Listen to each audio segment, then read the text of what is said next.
আসসালামু আলাইকুম। আশা করি সবাই অনেক বেশি ভালো আছেন। আগামীকাল 22শে ফেব্রুয়ারি সকাল 10টা থেকে শুরু হচ্ছে কোরিয়ান 3D সার্কুলারে আবেদন। সরকারিভাবে দক্ষিণ কোরিয়াতে যাওয়ার জন্য এই সার্কুলারে আপনি আবেদন করতে পারেন। আবেদন করার জন্য প্রয়োজন পড়বে পাসপোর্ট, ছবি এবং ৩৬৪২ টাকা। আপনি আপনার পাসপোর্ট এবং ছবি আবেদন করার আগেই রেডি করে রাখবেন। কিভাবে রেডি করে রাখবেন সেটা নিয়েই মূলত কথা বলবো। সর্বপ্রথমে আসি পাসপোর্ট। আপনি পাসপোর্টের ছবিযুক্ত যে পৃষ্ঠা থাকে সেই পৃষ্ঠাটা স্ক্যান করবেন। আমি যদি আপনাদেরকে একটু দেখিয়ে দেই, এই পেজটা হচ্ছে পাসপোর্টের ছবিযুক্ত পেজ। এই ছবিযুক্ত পেজ, এই পেজটাকে আপনি স্ক্যান করবেন 600x403 পিক্সেলে এবং স্ক্যান করার পরে সেই ফাইলটা আপনি জেপিইজি ফরম্যাটে সেভ করবেন। আর এই স্ক্যান করা ফাইলের সাইজ হবে সর্বোচ্চ 60 কেবি, এর উপরে হওয়া যাবে না।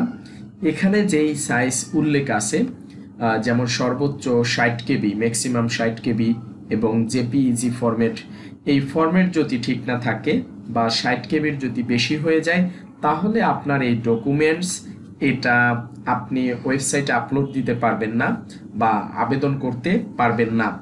এই জন্য নির্দিষ্ট সাইজে নির্দিষ্ট ফরম্যাটে অবশ্যই ডকুমেন্টসগুলো আগে রেডি করে রাখবেন।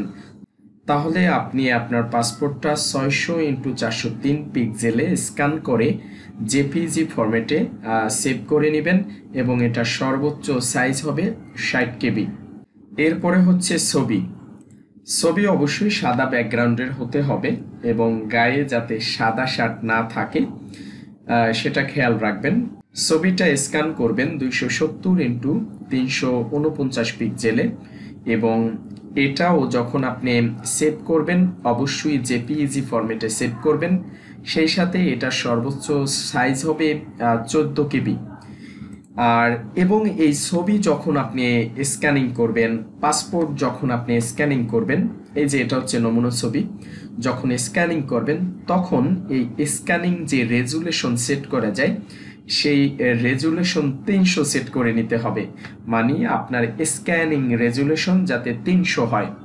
ছবি এবং পাসপোর্ট দুইটাই 300 রেজুলেশনে স্ক্যানিং করতে হবে।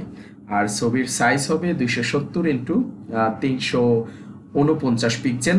এটা সর্বোচ্চ 14 কেবির ভিতরে থাকতে হবে। এর চেয়ে একটু কম হলে অসুবিধা নেই, বাট বেশি যাতে না হয়, তাহলে ওয়েবসাইটে আপনি আপলোড করতে পারবেন না। আর ছবিটাও জেপিইজি ফরম্যাটে সেভ করতে হবে। আর আপনি এই নির্দিষ্ট সাইজে স্ক্যান করার পর আপনার ফাইলটা যাতে মোটামুটি ভালোভাবে পরিষ্কার বোঝা যায়, চেহারা যাতে পরিষ্কার থাকে বা ক্লিয়ার বোঝা যায়। আবার যখন আপনি পাসপোর্টের এই ছবিযুক্ত পেজ স্ক্যান করবেন, স্ক্যান করার পর যেন এইরকম ক্লিয়ার বোঝা যায়। ক্লিয়ার যদি বোঝা না যায় তাহলে সমস্যা হতে পারে।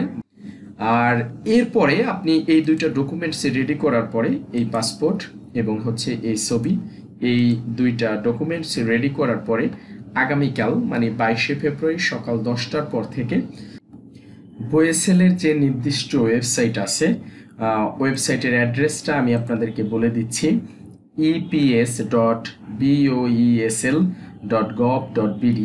এই ওয়েবসাইটে আপনি চলে যাবেন। কালকে 10টার পরে এই ওয়েবসাইটে প্রবেশ করলে আপনি সেখানে রেজিস্ট্রেশনের একটা লিঙ্ক দেখতে পারবেন। কিভাবে রেজিস্ট্রেশন করতে হবে এটার একটা ডেমো ভিডিও আমি ইনশাল্লাহ কালকের ভিতরে আপলোড দিয়ে দিব। এখানে যেহেতু সর্বমোট ক্যান্ডিডেট 23,000 নিবন্ধন করতে পারবে বা 20,000 পরীক্ষা দিতে পারবে, তবে প্রথম দিনে এত মানুষ হওয়ার কোনো সম্ভাবনা নেই আমার মতে।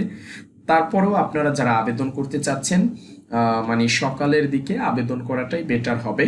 আর এখানে আরেকটা বিষয়, অনেকে মনে করেন শেষের দিকে আবেদন করলে পরীক্ষা মেবি শেষে পড়বে, এমন কোনো বিষয় এখানে নেই। আবেদন সিরিয়াল অনুযায়ী পরীক্ষার ডেট পড়বে না। আর আপনারা কিভাবে আবেদন করবেন, আপনি নিজে আবেদন করতে পারেন অথবা যদি নিজের ল্যাপটপ থাকে ল্যাপটপ থেকে করাটা বেটার, ফোন থেকেও করা যাবে বাট সেটা একটু কঠিন হবে। নিজে আবেদন করতে পারেন অথবা যারা আবেদন করতে জানে কোনো কম্পিউটারের দোকানে গিয়ে আপনি আবেদনটা করিয়ে নিতে পারেন। তবে অবশ্যই খেয়াল রাখবেন আপনার পাসপোর্ট এবং আপনার ছবি এই ফরম্যাটে যাতে রেডি করে নেওয়া হয়, আর না হয় আপনি কিন্তু আবেদন করতে পারবেন না। মানে নির্দিষ্ট ফরম্যাটে পাসপোর্ট এবং ছবি রেডি না থাকলে এই পাসপোর্ট এই ছবি এটা ওয়েবসাইটে যে আপলোড দিতে হয় আপনি তখন আপলোড দিতে পারবেন না।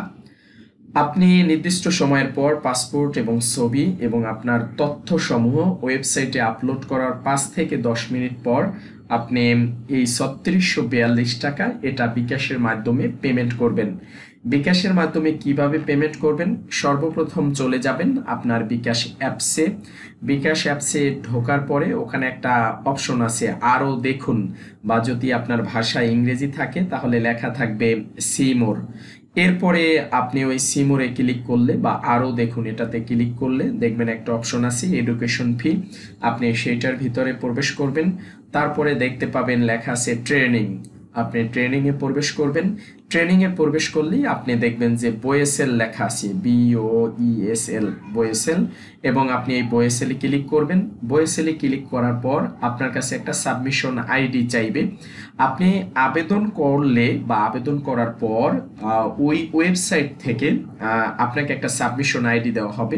মানে আপনি যখন এই ওয়েবসাইটে ঢুকে আপনার রেজিস্ট্রেশন বা আবেদন সম্পূর্ণ করবেন তখন এই ওয়েবসাইট থেকে আপনাকে একটা সাবমিশন আইডি দেওয়া হবে। তো আপনি এখানে এই বিকাশে সাবমিশন আইডিটা বসাবেন। সাবমিশন আইডি বসানোর পরে আপনি পেমেন্ট করে দিতে পারবেন বা পে করে দিতে পারবেন। এইভাবে আপনি চাইলে আপনি নিজের রেজিস্ট্রেশন নিজেই সম্পূর্ণ করতে পারেন অথবা কারো সাহায্য নিয়ে সম্পূর্ণ করতে পারেন। আর রেজিস্ট্রেশন করার ডেমো ভিডিও আমি যত দ্রুত করতে পারি করে আপনাদেরকে দেওয়ার চেষ্টা করব। সবাই ভালো থাকবেন, সবার জন্য শুভকামনা। আল্লাহ হাফেজ।